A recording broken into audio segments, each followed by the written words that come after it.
বন্ধুরা, আজকে যে ম্যাটারটা ডিসকাস করব সেই ম্যাটারটা হচ্ছে কিছু আমরা অনলাইন অ্যাবিউজিংয়ের ব্যাপারে ডিসকাস করব। তো যদি কোনো ব্যক্তি আপনার সোশ্যাল মিডিয়াতে কোনো ফটো অথবা ভিডিওতে আনওয়ান্টেড অথবা অ্যাবসেন্স কমেন্ট করে, তাহলে সেই ক্ষেত্রে আপনি সেই ব্যক্তির এগেনস্টে কী করতে পারেন, মামলা করতে পারেন সেকশন 67 অফ আইটি অ্যাক্ট অনুযায়ী।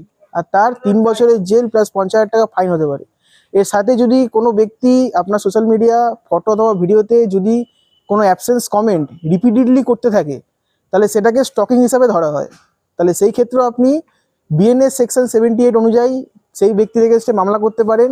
আর সেই ব্যক্তির 3 বছরের জেল মিনিমাম, আর সেটা এক্সটেন্ডেড টু 5 ইয়ার্স, তার সাথে 50,000 টাকা ফাইনও হতে পারে। এরপরে হচ্ছে যদি কোনো মহিলার রেপুটেশনকে টার্গেট করে কেউ কোনো কমেন্ট অথবা কোনো ক্যাপশন ইউজ করে সোশ্যাল মিডিয়াতে, তাহলে সেই ক্ষেত্রে সেই মহিলাটা সেই পার্সনের এগেনস্টে সেকশন 79 অফ বিএনএস এর অনুযায়ী মামলা করতে পারে। আর সেটা ডাইরেক্ট এফআইআর হবে। সেই ক্ষেত্রে তার 5 বছরের ম্যাক্সিমাম পানিশমেন্ট হতে পারে উইথ 50,000 ফাইন।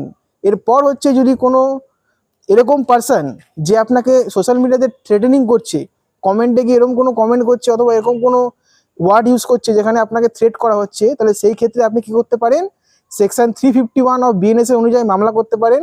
আর সেই ক্ষেত্রে তার ব্যক্তিটার minimum 5 years imprisonment, maximum 7 years পর্যন্ত তার ইমপ্রিজনমেন্ট হতে পারে উইথ ফাইন। তো এই জন্য যদি এরকম কোনো আপনার সাথে ঘটনা ঘটে, তাহলে আপনারা লিগালি অ্যাকশন নিন আর সেই ব্যক্তিটাকে পানিশমেন্টের জন্য কোর্টে সেন্ড করুন।